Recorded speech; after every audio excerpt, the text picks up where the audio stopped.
Jika demikian, apakah yang hendak kita katakan? Bolehkah kita bertekun dalam dosa supaya semakin bertambah kasih karunia itu? Sekali-kali tidak.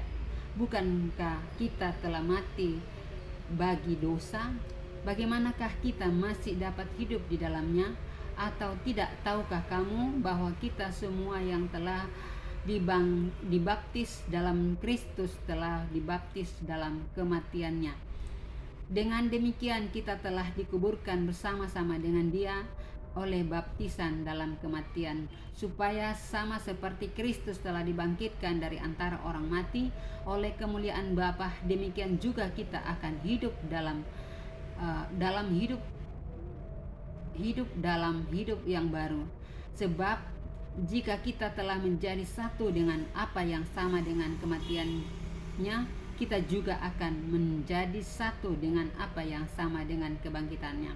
Karena kita tahu bahwa manusia lama telah turut disalibkan supaya tubuh dosa kita hilang kuasanya, agar jangan kita menghambakan diri lagi kepada dosa. Sebab siapa yang telah mati, ia telah bebas dari dosa. Jadi jika kita telah mati dengan Kristus, kita percaya bahwa kita akan hidup juga dengan Dia. Karena kita tahu bahwa Kristus sesudah Ia bangkit dari antara orang mati, tidak mati lagi. Maut tidak berkuasa lagi atas Dia, sebab kematiannya adalah kematian terhadap dosa, satu kali dan untuk selama-lamanya. Dan kehidupannya adalah kehidupan bagi Allah. Demikianlah hendaknya kamu memandang bahwa kamu telah mati bagi dosa, tetapi kamu hidup bagi Allah dalam Kristus Yesus. Sebab itu hendaklah dosamu jangan berkuasa lagi di dalam tubuhmu yang fana, supaya kamu jangan lagi menuruti keinginannya, dan jangan lagi kamu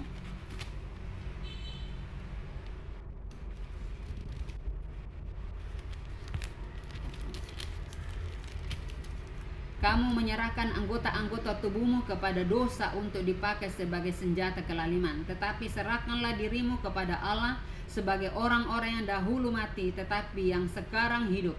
Dan serahkanlah anggota-anggota tubuhmu kepada Allah untuk menjadi senjata-senjata kebenaran. Sebab kamu tidak akan dikuasai lagi oleh dosa, karena kamu berada di bawah hukum Taurat, tetapi di bawah kasih karunia. Amin. Saudara-saudaraku yang terkasih di dalam Tuhan, firman Tuhan yang datang menghibur kita, karena kita sebagai anggota keluarga Pertiwi, Rumah Sakit Pertiwi, berduka cita atas terpanggilnya saudara kita, Ibu kekasih Ibu Bidan Iskia Pakiding, yang telah dipanggil Tuhan semalam, tadi subuh, kurang lebih jam 1 subuh. Dan hari ini berita sukacita, berita penghiburan bagi kita orang-orang yang percaya. Tuhan menguatkan kita bahwa mati dan bangkit dengan Kristus atau dengan Tuhan Yesus. Jadi kita mati dan bangkit bersama Tuhan Yesus. Janji Tuhan Yesus ya dan amin, saudara-saudaraku yang kekasih. Jika demikian, apakah yang hendak kita katakan? Bolehkah kita bertekun dalam dosa supaya semakin bertambah kasih karunia? Sekali-kali tidak. Bukankah kita telah mati bagi dosa? Bagaimanakah kita masih dapat hidup di dalamnya? Jadi kita mati untuk dosa, saudara-saudaraku, dan kita bangkit bersama dengan Tuhan Yesus. Kita dibangkitkan dari antara orang mati. Kita menang bersama Tuhan Yesus, karena Tuhan Yesus telah memenangkan maut pada hari yang ketiga. Dan kita percaya juga sebagai orang yang pengikut Yesus Kristus, kita yakin juga bahwa kita pun akan dibangkitkan bersama-sama dengan kita, bersama-sama dengan Dia oleh Tuhan kita Yesus Kristus. Jadi, atau tidak tahukah kamu bahwa kita semua yang telah dibaptis dalam Kristus telah dibaptis dalam kematiannya?